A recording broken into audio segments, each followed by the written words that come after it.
रूप पे बल्कि हमारे दिल की तख्तियों पे लिखा जाए। आज हमारी रहनुमाई कर बाप जी, यीशु मसीह नासरी के नाम से रहनुमाई कर। हम इस वक्त में ना तो सोएं और ना हमारे ख्यालात मुंतशिर हों। अपने आप को तेरे सुपुर्द करते हैं, इस पूरी फिजा को तेरे सुपुर्द करते हैं, ताकि आज से जब तेरा कलाम सुना जाए तो तेरी पाक मर्जी के मुताबिक जिंदगी बसर करने वाले हो सकें। कलाम तेरा है, हम सब तेरे हैं, और जब तक दुनिया में है यीशु मसीह के नाम से हम तेरे कहलाते रहें। और ये उस वक्त होगा जब हम तेरे कलाम को सुनते रहेंगे और सुनकर उस पर अमल करते रहेंगे। इस पूरे वक्त में मदद और रहनुमाई करना यीशु मसीह के नाम से, आमीन। ये वो हिस्सा है एक कलाम से पहले और एक कलाम के बाद। कलाम से पहले इसलिए कि हमारे ख्यालात इंसान है, कमज़ोर हैं, बहुत से यहाँ पे रहते हुए बहुत से और जगहों पे पहुँच जाते हैं। और यकीनन मेरे साथ आप मुत्फिक होंगे इस बात के लिए। और बात वाला मैंने इसलिए कहा कि खुदा का पाक रूह जहाँ जहाँ हमें टच करता है उसको हम इग्नोर ना करें, हम पीछे ना फेंकें। मैं जब सेमिनरी में थी, हमारा हर जुमेरात को एक ख्याल पेश करना होता था सबके सामने, सारे स्टूडेंट्स के सामने, असातिज़ा के सामने। और फिर वो हमें बताते थे कि इधर आप गलत हैं, इधर आप दुरुस्त हैं, इधर आपको मदद की ज़रूरत है। और मैंने अपने उस्ताद से कहा कि आपने तो मुझे कहा है कि ये मुझे सब कुछ बना के दो और मैं उसको देखूं कि ये क्या कुछ आपने लिखा है। और मैंने भी कहा मैं तो फिर भी लिखती जाती हूँ, चलता रहता है, चलता रहता है। उन्होंने कहा इसको कहते हैं पाक रूह रहनुमाई करता है। और यहाँ पे बैठते हुए भी मैंने बहुत कुछ यहाँ पे लिखा है। और खुदा करे कि जो कुछ लिखा है वो हम सब के लिए हमेशा की ज़िंदगी, हमेशा की निजात का बायस बन सके। लाहौर जब मैं एक टीम में काम करती थी, वो टीम की गाड़ी कहीं ना कहीं जाती है खुदा के कलाम को पेश करने के लिए, खुदा के कलाम की खिदमत के लिए। हम गाड़ी में बैठे, पुलिस ने हमारी गाड़ी रोकी। उन्होंने पूछा कि ये कौन सी गाड़ी है, इतनी अंदर ख़वातीन, लड़के लड़कियां आपने बिठाई हैं। हमारे जो उस्ताद थे उन्होंने बताया कि ये चर्च की गाड़ी है। जूनियर ने ये कहा कि ये चर्च की गाड़ी है, वो जल्दी से बोला चर्च की है, नीचे उतरो। हमने बताया देखिए ये हम खुदा के कलाम की खिदमत करते हैं, ये चर्च की गाड़ी है। उसे समझ नहीं आया, उसने जल्दी से चर्च और चर्च में कुछ फ़र्क ना महसूस किया। और जब बताया गया तो फिर उसको समझ आई। मैं चाहती थी कि मैं कुछ चीज़ें अपने साथ लेके आऊं दिखाने के लिए, जिसमें से एक ताश है और लूडो है और बिलियर्ड जो गेम खेली जाती है। यकीनन आप में से बहुत से ये समझते होंगे कि चर्च में इन चीज़ों का नाम लेना कोई अच्छी बात नहीं है, ये वाली चीज़ें। लेकिन मैं आपको ये बताना चाहती हूँ कि यहूदी लोग, यहूदी माएँ जब उम्मीद से होती, जब उनका बेबी पैदा होने वाला होता है तो वो आज भी ताश खेलती हैं, आज भी वो गेम्स खेलती हैं, आज भी वो फिश ज़रा जिसको हिसाब किताब कहते हैं, वो बहुत करती हैं। क्यों?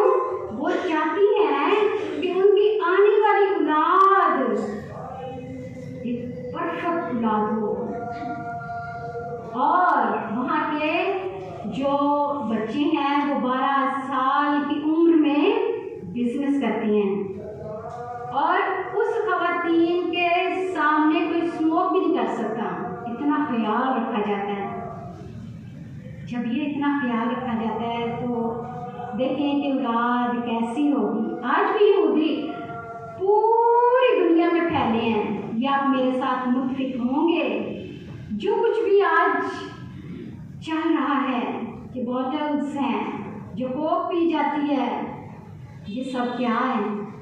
ये यहूदियों की तरफ से है। अभी जो हवाला यहाँ पे तलावत किया गया है,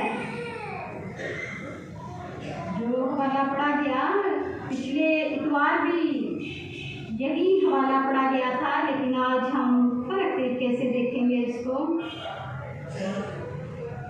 मैं लूका की इंजील उसका दूसरा बाब और उसकी 25वीं आयत को आपके सामने रखूंगी। और देखो, यरूशलेम में शमाऊ नाम एक आदमी था। कौन सा? शमाऊ नाम एक आदमी था, और वो आदमी रासबाज और खुदातर्स। एक आदमी कैसे है? वो रासबाज है और खुदातर्स है, और इस्राएल की तसल्ली का मुंतज़िर था। और बड़ी खास और अहम बात, रूहुल कुद्स उस पर था। अभी रूहुल कुद्स उस पर था, इसको बड़े ध्यान से मेरे साथ रहिएगा। बहुत से और लोग वहाँ पे होंगे, बहुत से और बुजुर्ग वहाँ पे होंगे, लेकिन सिर्फ एक शमाऊ नाम जो बुजुर्ग है, उसने क्या किया? ये पहले ही तय हो चुका था कि वो क्या देखेगा। आइए हम अगली आयत में देखते हैं। वो ये कहता है, ऐ मालिक, अब तू अपने खादम को अपने कौल के मुआफिक सलामती से रुखसत करता है। सलामती से रुखसत करता है, क्योंकि मेरी आंखों ने तेरी निजात देख ली है। उसकी आंखों ने क्या देखा? निजात। निजात क्या था? वो खुदावंद यीशु मसीह निजात का सरचश्मा, उसने खुदावंद यीशु मसीह को अपने हाथों में लिया और फिर ये अल्फाज बोले, मेरी आंखों ने तेरी निजात देख ली है। क्या हुआ? क्योंकि वो क्या था? रासबाज था और खुदातर्स था और रूहुल कुद्स से भरा हुआ था। रूहुल कुद्स से भरा हुआ था। और भी वहाँ पे बहुत से लोग होंगे, लेकिन खुदा ने सिर्फ और सिर्फ शमाऊ जो बुजुर्ग था, सिर्फ और सिर्फ उसी ने यीशु मसीह को अपने हाथों में लिया। और इसके साथ ना सिर्फ ये, बल्कि एक ही मरियम जहाँ पे यीशु मसीह 9 माह तक उस कोख में रहे, वो भी यही कहती है, रूहुल कुद्स। हम देखें कि आज मेरा और आपका खुदा, हमारी भी यही ख्वाहिश है कि हम भी उस निजात को हासिल कर सकें। जिस बात में मैं आना चाहती हूँ वो बुजुर्ग है। अब पता नहीं किस तरह से बुजुर्ग होगा, उसकी आंखें कैसी होंगी। जो बुजुर्ग है, हम जानते हैं कि किस कदर हम कमजोर हो जाते हैं बुजुर्गी के आलम में। कई दफा तो हम अपने खानदानों को भूल जाते हैं। इतने बुजुर्गों को देखा या भी भूल जाता है, क्या खाया? कुछ भी नहीं खाया, मुझे तो दिया नहीं आपने। ये ऐसा बुजुर्ग है कि इसको याद है। आज हम याद रखेंगे, बहुत सी माएँ, बहुत से पेरेंट्स परेशान हैं अपने बच्चों से, और कुछ बुजुर्ग हैं, वो अपनी बुजुर्गी में बहुत कुछ एक लालच के तौर पे दूसरों को देना चाहते हैं, यानी अपने बच्चों को कि ये बच्चा मेरी खिदमत करेगा, मेरे बुजुर्गी के अय्याम में मेरा साथ देगा, और जब मैं उठ नहीं सकूंगा तो ये मुझे उठाएगा, जब मैं खाना खा नहीं सकता तो ये मुझे खाना खिलाएगा। आपको एक मिसाल याद होगी कि एक ऐसा शख्स जिसने अपने संदूक में, ये मेरे बाप ने मुझे बताया, उसने एक संदूक में बहुत से पत्थर रखे हुए थे, और दूसरे बच्चों को ये पता था कि इसके अंदर कितना माल है, और वो अपने बाप की, अपने माँ की बहुत कदर करते हैं, बहुत खिदमत करते हैं। लेकिन जब उसका बाप मर गया तो उसको पता चला कि इसके अंदर अब हम ये तिजोरी खोलेंगे तो निकलेगा क्या, बहुत माल होगा, इसके अंदर से पत्थर निकले। ये छोटी छोटी बातें हमारे लिए ईमान की मजबूती उस वक्त पैदा करती हैं जब हम कलाम मुक़द्दस को सुनते हैं। ये भी बुजुर्ग है, ये भी परेशान होता होगा, लेकिन जब हम यहाँ पे देखते हैं कि वो खुदा तरस था, खुदा से प्यार करता था, और रूह उसके अंदर था, तो मेरा ख्याल कि वो फिर परेशान भी होता होगा। और ये इसके पास बड़े अच्छे लगते हैं कि मेरी आंखों ने तेरी निजात देख ली है। आज खुदा करे कि हम भी इसी तरह से ये कहते रहें कि मेरी आंखों ने तेरी निजात देख ली है। और निजात खुदावंद का कलाम है जो हमारे हाथों में है। बहुत से लोग आज भी इसको बहुत प्यार से, अच्छी बात है, लिपेट के ऊपर रखते हैं, लेकिन बहुत कम पढ़ने की जरूरत करते हैं। लेकिन ये बंद करके किसी ऊंची जगह पे रखने की जरूरत नहीं है। इसको पकड़कर, खोलकर और इसको दिल में बसाने की जरूरत है।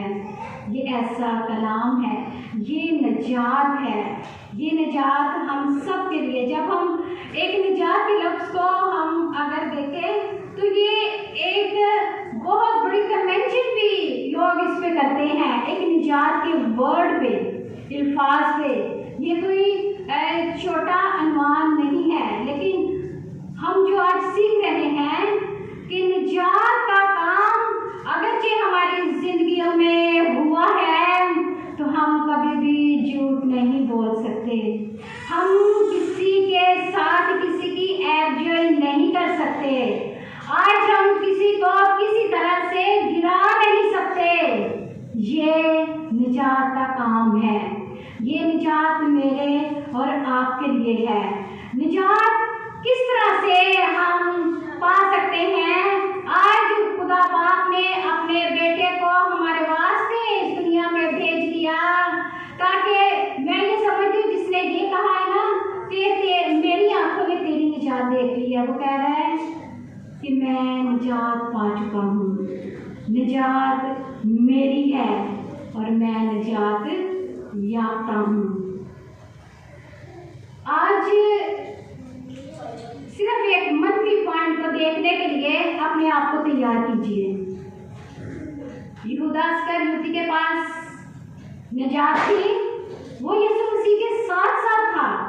यहूदा इस्करियोती वो यीशु मसीह की थैली को पकड़ने वाला था, जहाँ भी वो जाते, जिस तरह से काम करते, लेकिन किसी को किसी तरह से पता ही नहीं चला कि वो निजात याफ्ता है या नहीं है।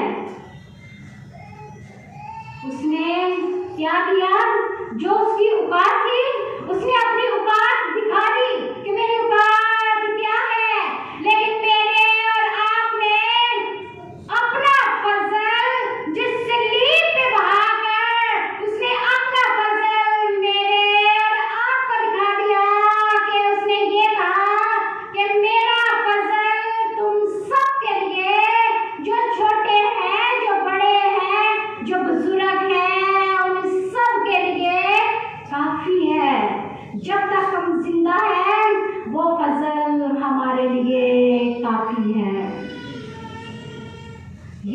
निजात का काम है।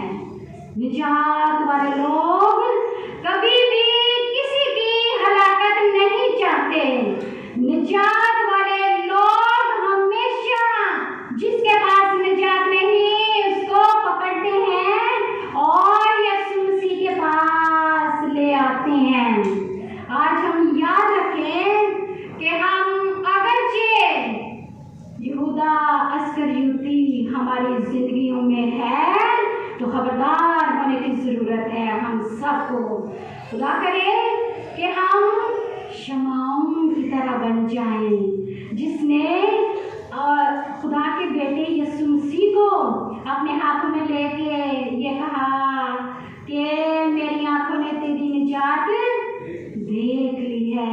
खुदा करे हम अपने लिए, अपने बच्चों के लिए, मैं बीवी होते हुए अपने खामन के लिए, खामन होते हुए अपनी बीवी के लिए, अपने बहन भाइयों के लिए निजात का बायस बन सके।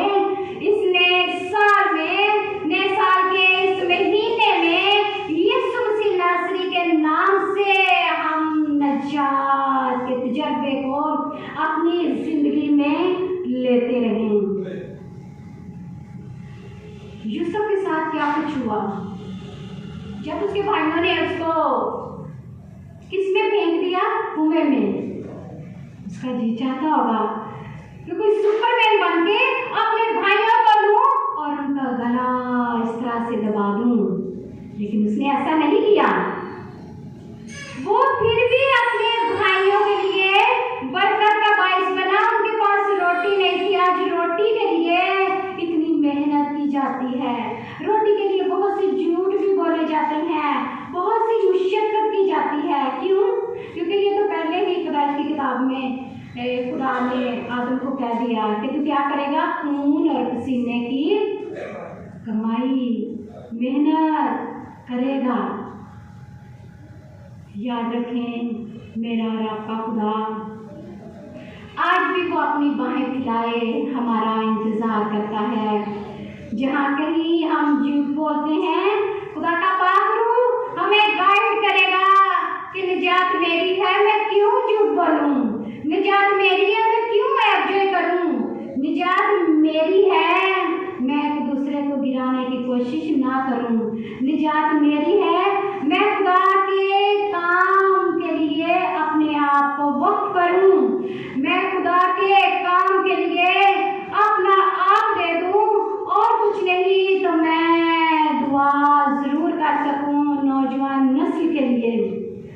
जब यहूदी लोग 12 साल का बच्चा बिजनेस करता और आज एक पाकिस्तानी बच्चे से पूछा गया, ये बाइबल मुकद्दस है और दूसरी तरफ मोबाइल है, ये बाइबल मुकद्दस है, दूसरी तरफ मोबाइल है। उसे पूछा गया तुझे क्या चाहिए?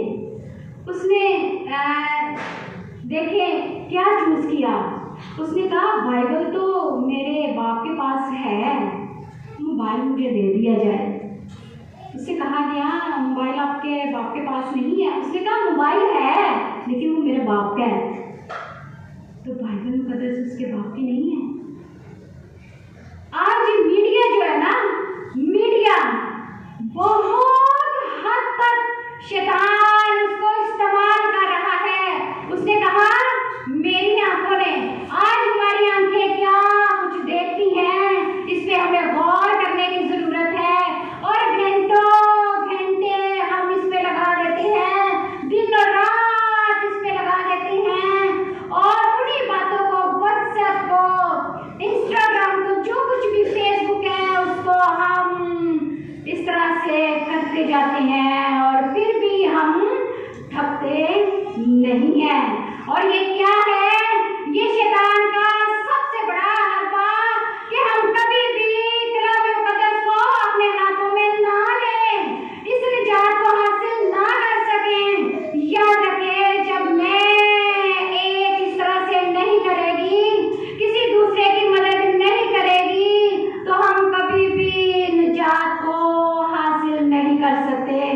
लोग रातों रात घरों में वक्त गुजारते हैं, लेकिन जब भी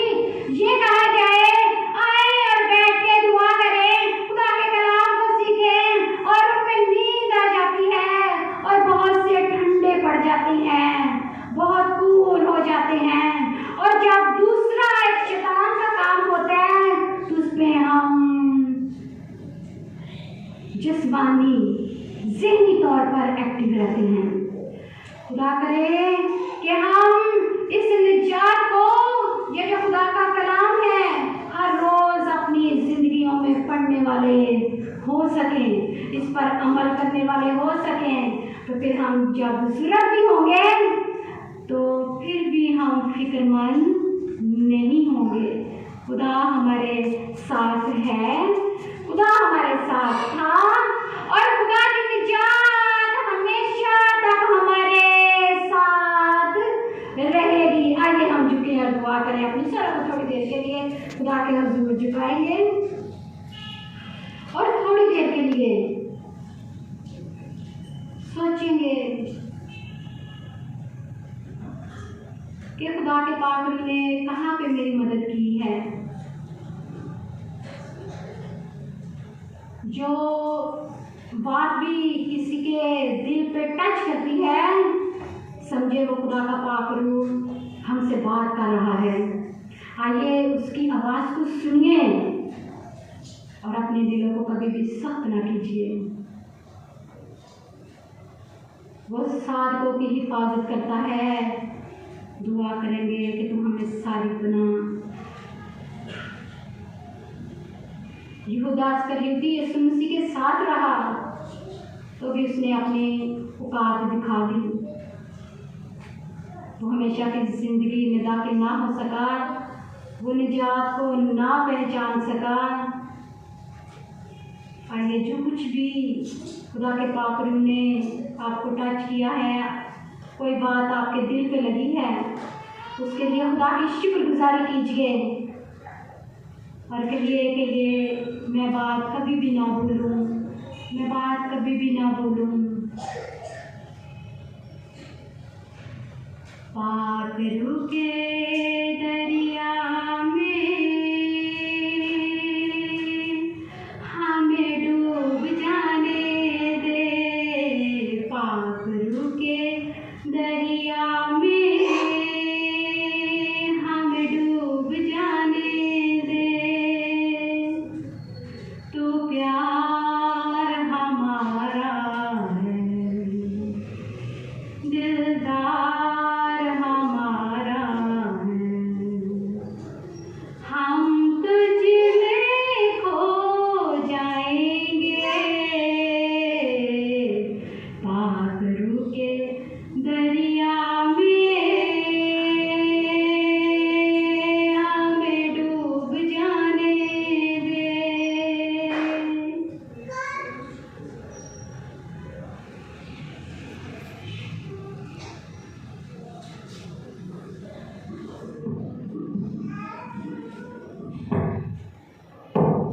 हम अपने सरों को झुकाए रखें, कलाम की शुक्रगुजारी करेंगे। खवातीन में से खुदा का पाक रूह जिस खातून को भी तहरीक देता है वो कलाम की शुक्रगुजारी में हाजिर